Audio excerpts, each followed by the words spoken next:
Good morning. It's April 3rd. It's like almost 6:30 in the morning. I did sleep in a little bit today. I've been having a lot of trouble sleeping lately, just going through a spell. Uh, let's see. It is Sunday morning, time for a weekly check-in. Um, I feel really good. I feel really good. I feel healthy and strong. And mentally and emotionally, I feel really good about my week, which is interesting because before, when I would have had a binge day or like a binge moment, it kind of would have stayed with me for a little bit and like dug in my brain that I screwed up. But I'm so shocked that my brain is actually changing.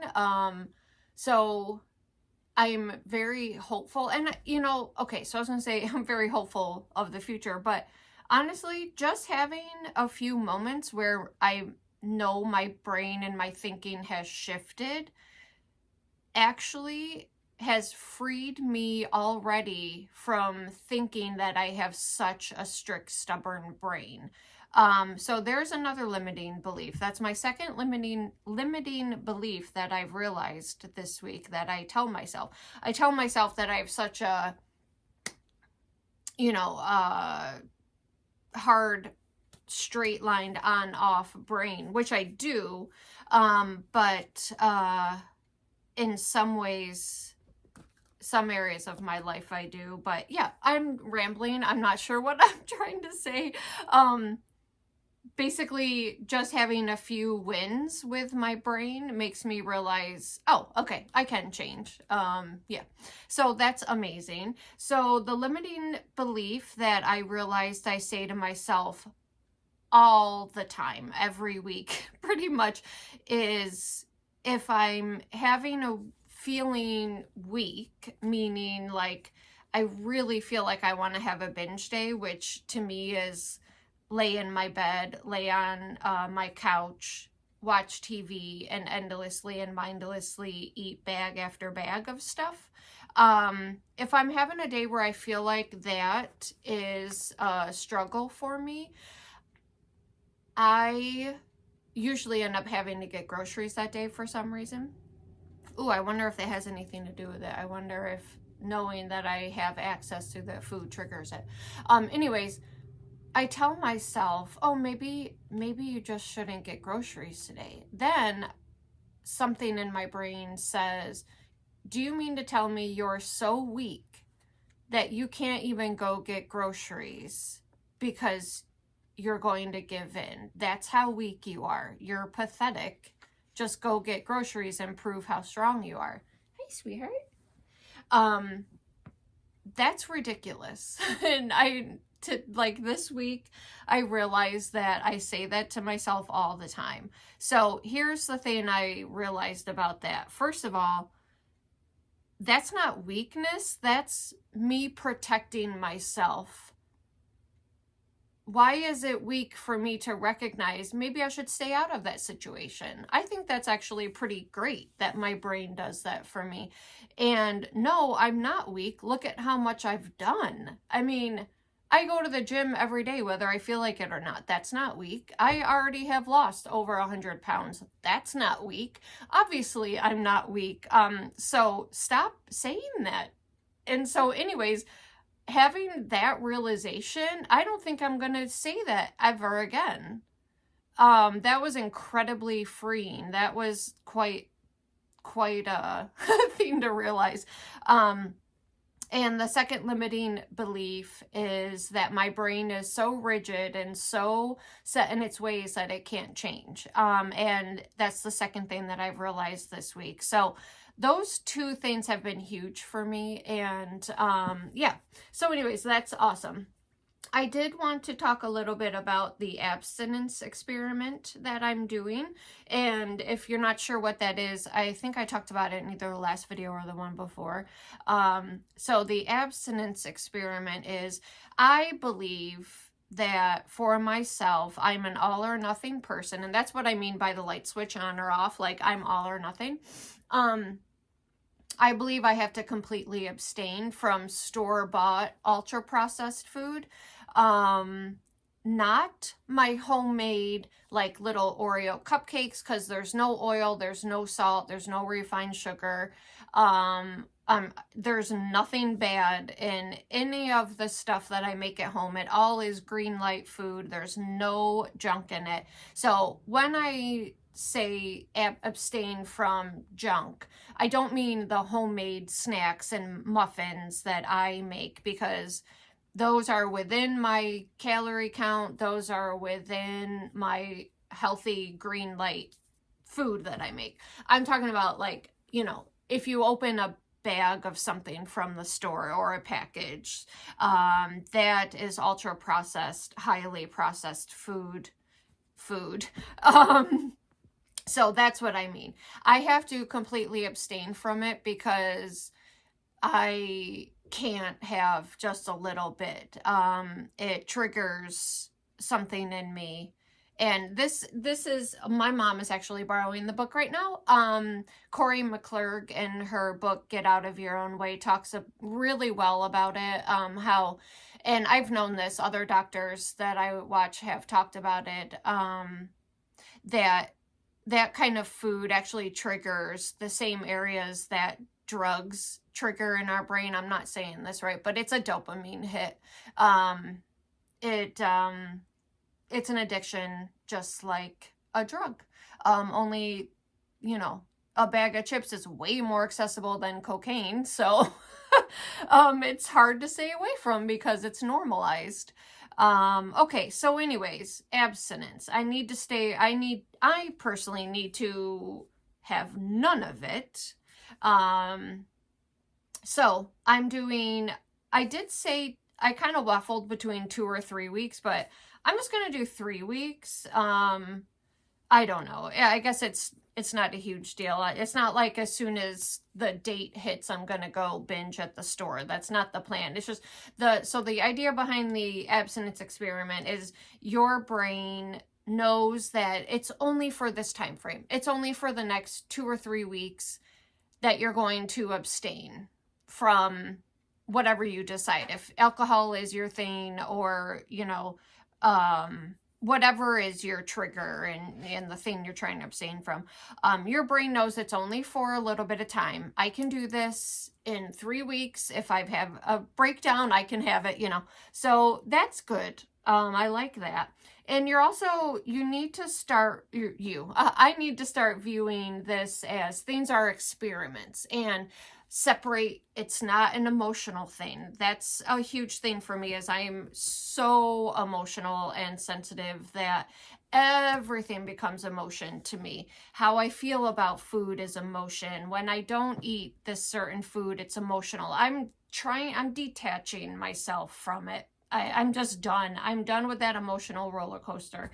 So having it be an experiment takes the emotion out of it. Okay, if I slip up, great, let's record the data. What happened? What were you thinking? How did you feel? You know, you're looking at it through like a scientific lens. So taking the emotion out of it is a big thing for me. Okay, so it's detachment. It's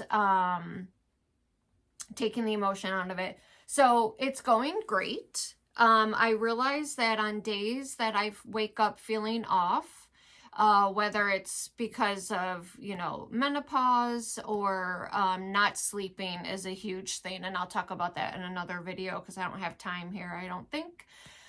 Oh, if I wake up and I haven't slept, it's just such a struggle, which happened from Friday night into Saturday. I hardly slept. And so that's why I didn't do this video yesterday. I was off. I had a fine day though. I did really well. Even though I was really tired and foggy, I didn't, in fact, I'll talk about it in a minute. I made some good decisions yesterday. Yeah, so it is going great. I guess it was, what was it, Wednesday, that I had the moment of binge eating. But I recovered from it. I made some different choices. Yeah, it didn't throw me off like it normally does. So I thought that was wonderful. And even though that was Wednesday, yesterday I had the urge again. So it doesn't take very long for urges to pop back up. It's not like, oh, that's great. I had a little binge day, so it's going to be another month or two until I have the craving. No, it's like a day. But anyway, so yesterday, and probably because I was extra tired, it seems to really happen then. My defenses are very low when I don't get a lot of sleep. Okay, so yesterday, didn't get a lot of sleep. The night before, I had a headache. My jaw, I have arthritis and fibromyalgia and chronic fatigue syndrome. So who knows which one of those things, but every now and then I get jaw pain and it just kind of creeps up on me. Anyways, so I just kind of felt off yesterday. But I did get some good soap work done. I have market coming up this Friday. Crazy. I'm putting my stuff in another shop. Nature Storehouse is taking my stuff, so I got a bunch of product ready. So I actually, for not sleeping much, I got a ton done. But my afternoon lull, and I know my time frame that I want to binge. I know the places that I want to binge, meaning my bed and my couch. 2 o'clock in the afternoon. And so like I see these patterns now and I'm writing them down in my notebook. I'm keeping track. It is a proper experiment. And I'm seeing all the signals. And so now I'm fully aware that everything is lined up. I'm tired. I have access to the food because I still have in my pantry. It is considered a healthy cereal, but it's still processed from the store. It has oil in it, and so it doesn't it ticks a couple boxes that I don't want ticked, right? Like, and I know you're probably thinking you're so strict, and I am. But anyways, that's a whole nother thing. So anyways, I had access to that stuff, and downstairs my dad has I walk past cupcakes like all week. So there is absolutely access to junk food in my house. Okay, so anyways, I could tell it was coming and I could feel the craving coming on. So here's what I did. I had my headphones in. I was listening to my book and working in my soap shop, and I took a break and I got some tea, and I'm standing in my living room and I'm like, okay, the desire to lay on the couch, grab that bag of cereal. I don't know why I love eating dry cereal, but I do. The desire to do that was getting strong. It wasn't real bad. So what I did is I nipped it in the bud. I just wiped that out of my head. I was like, nope, not an option. But I actually looked at my calorie count and I actually was pretty low for the day. I did need more and I could feel it. I am so in tune with my body. I could feel that I needed some calories, but I needed something good. So I got one of my little frozen, because I keep them in the freezer, my little Oreo cakes, nothing bad in them. And I sat at my table, listened to my book, and mindfully had my little Oreo cake, not from the store, homemade. Yeah, and it was lovely. It gave me the nutrition that I needed because there's nothing bad in it. It gave me the taste, the chocolate taste that I was craving. And so here's a couple things I learned from it. I moved away from the places I associate with binging. So my bed and my couch, those are the two places that they're linked with overeating. So I removed myself from those places. I didn't watch TV while I was eating. I did listen to my book, but you know, it's different listening to something. I was able to pay attention to the food, so I mindfully ate it and really enjoyed it. And because it wasn't a processed food from the store, I never get the desire to overeat with that stuff because it doesn't have the addictive sugar and salt and oil in it. So I ate it. I enjoyed every bite. I felt more nourished, and I didn't feel that feeling that I needed food anymore. And I got up and I went and did some work, and I was like, interesting, interesting. So I can absolutely have my snacks. They just, need to be the kind that I make from scratch. And that's awesome. So that was a great experiment. I feel really good about that. It's all about those decisions that you make. Yeah, so I feel really good overall on my progress. I'm very happy with how my brain is reacting to this. Interesting how you can teach an old dog new tricks. You just have to find the right books and the right teachers. And I've read some great books over the years that it's interesting how you find the right information at the right time. So that's pretty cool. So as far as I did want to say another thing. It's interesting. I am weighing myself every morning, which for quite a long time I wasn't. And I personally know from having lost nearly 130 pounds, I know that every day when I step on the scale, no matter how well I did, there are some days I gain and some days I lose. And that has a lot, for me, it has a lot to do with whether I've had a bowel movement or not, because I have a very weird system, and sometimes it's 2 or 3 days. So, and if that's the case, I gain. Okay, anyways, so I know how my body works, so I'm not surprised if I feel like I've done really well and I step on the scale. But here's the thing. I am not in a hurry for the numbers on the scale to move. It's encouraging when they do. Obviously, it feels wonderful, but I'm going to the gym. I'm lifting weights. I feel stronger.